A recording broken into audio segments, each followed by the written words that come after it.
மாண்புமிகு பேரவைத் தலைவர் அவர்களே, காவிரி விவகாரத்தில் எதிர்கட்சி சில விவரங்களை கேட்டிருக்கிறாங்க. காவிரி நமக்கு உயிர் ஆதாரம், நம்மளோட உணர்வு ரீதியான ஒன்று. அதனால் அதை வச்சு அரசியல் பண்ணுற எண்ணம் துளி கூட நம்ம அரசுக்கு இல்லை.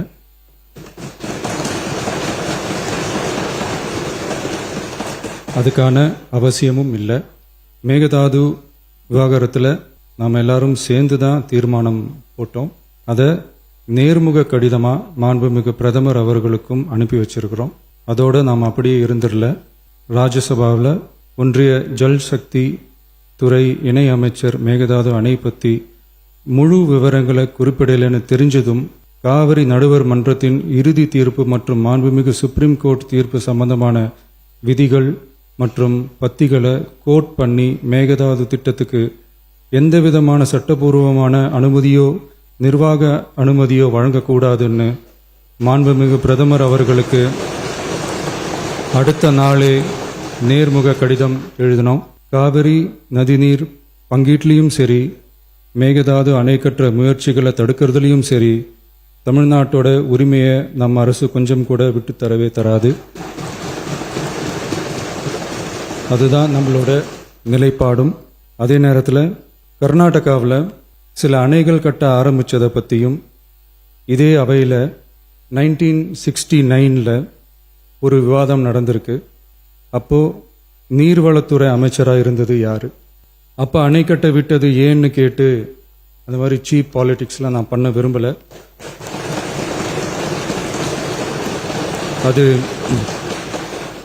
அது நம்ம நோக்கமும் இல்லை. ஏன்னா காவிரி விவகாரத்தை ரொம்ப கவனமாக கையாளணும்.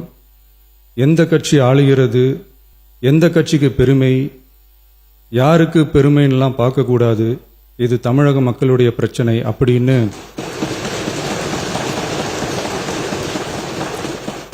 அப்போ இருந்த எதிர்கட்சி தலைவர் திரு கருத்திருமன் அவர்கள் சொன்னதை இந்த சபையில் சொல்ல விரும்புகிறேன்.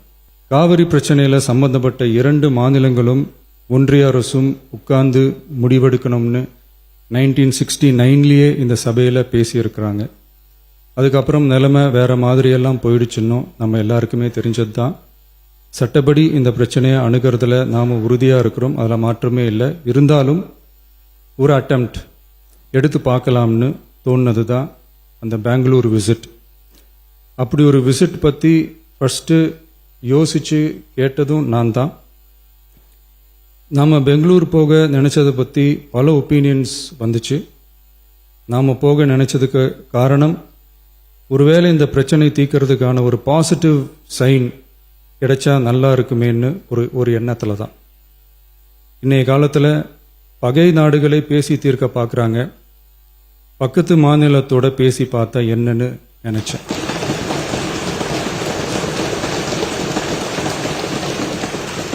அதனால தான் அப்படி ஒரு அட்டெம்ப்ட் எடுக்க நான் ட்ரை பண்ணோம். ஒருவேளை அந்த அட்டெம்ப்டில் ஒரு அவமானம் நேர்ந்தால் என்ன செய்யன்னு சில பேர் கேட்டாங்க.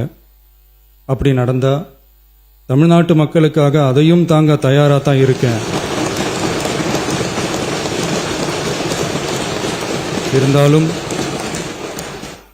இருந்தாலும் நம்ம மேலே அன்பு காட்டின அத்தனை பேருக்கும் என்னோட நன்றிகள். இந்த காவிரி விவகாரம் பற்றி மாண்புமிகு நீர்வளத்துறை அமைச்சர் அவர்கள் உரிய விளக்கம் அளிப்பார். அதே மாதிரி காவிரி பிரச்சனையால் பாதிக்கப்பட்ட விவசாயிகளுக்கான அந்த இன்சூரன்ஸ் பிரீமியம் அரசே கட்டுறதை பற்றி கேட்டிருந்தாங்க. அதுக்கான விரிவான பதிலை மாண்புமிகு விவசாய அமைச்சர் அவர்கள் தருவார்.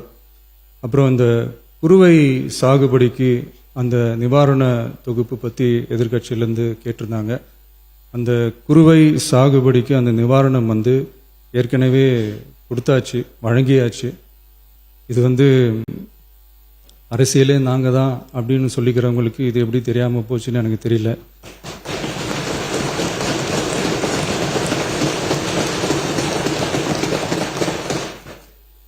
முன்ன பின்ன பேப்பர் படிச்சிருந்தா நாட்டில் என்ன நடக்குதுன்னு தெரிஞ்சிருக்கும்.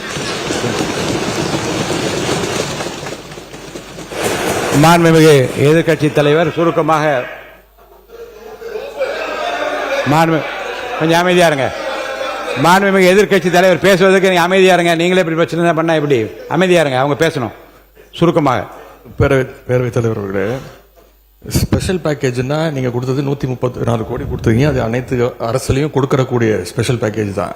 இப்ப வறட்சி நிவாரண நிதி அவங்க கேட்கறாங்க. இது ரெண்டுத்துக்கும் வித்தியாசம் தெரிஞ்சுக்க வேண்டும். இது வெறும் டெய்லி காலைல பேப்பர் படிச்சா மட்டும் பத்தாது. அங்க அனைத்து கட்சி கூட்டத்தை கூட்டி அனைத்து விவசாயிகளோடையும் போய் கலந்து பேசி அவங்களுடைய கோரிக்கைகள் என்னன்னு நீங்க தயவு செய்து கேட்டுக்கொள்ள வேண்டும். அதே மாதிரி அதே முன்னர் மாண்புமிகு இதெல்லாம் மன்னிக்கணும்.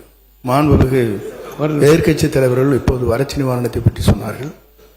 செப்டம்பர் இறுதி வரையிலும் பார்த்துவிட்டு தான் வறட்சி நிவாரண பணிகளை ஆற்றுவது வழக்கம். அவை அதை குறிப்பிட விரும்புகிறேன். பேசுங்க. மாண்புமிகு எதிர்க்கட்சி தலைவர், பேரவைத் தலைவர்களே, அவரை பேச அனுமதிங்க. நீங்களே இப்படி பண்ணா இப்படி? மாண்புமிகு எதிர்க்கட்சி தலைவர் சுருக்கமா பேரவைத் தலைவர்களே, நாங்கள் இன்னொன்று திரும்பி கேட்பதுதான், கர்நாடகாவில் அவங்க அனைத்து கட்சி கூட்டத்தை கூட்டி முன்னாள் முதலமைச்சர்லாம் வர சொல்லி அவங்களுடைய கோரிக்கைகள்லாம் கேட்டுக்கிட்டு இருக்காங்க, தொடர்ந்து கேட்டுட்டு இருக்காங்க. இந்த தாவேக அரசு ஏன் அனைத்து கட்சி கூட்டத்தை கூட்டுவதற்கு என்ன உங்களுக்கு பயம், என்ன உங்களுக்கு தயக்கம் என்பதை நான் கேட்டுக்கொள்ள விரும்புகின்றேன். அதே மாதிரி குறுவை பாதிச்ச சம்பவம் இன்னைக்கு கேள்விக்குறியாக இருக்கிற நிலையில விவசாயிகளுடைய தொடர் கோரிக்கை டெல்டா மாவட்டங்களை வறட்சி பாதித்த மாவட்டங்களாக அறிவிச்சு அதற்கான உரிய நிவாரணங்களை அவங்க தொடர்ந்து கேட்டுட்டு இருக்கிறாங்க.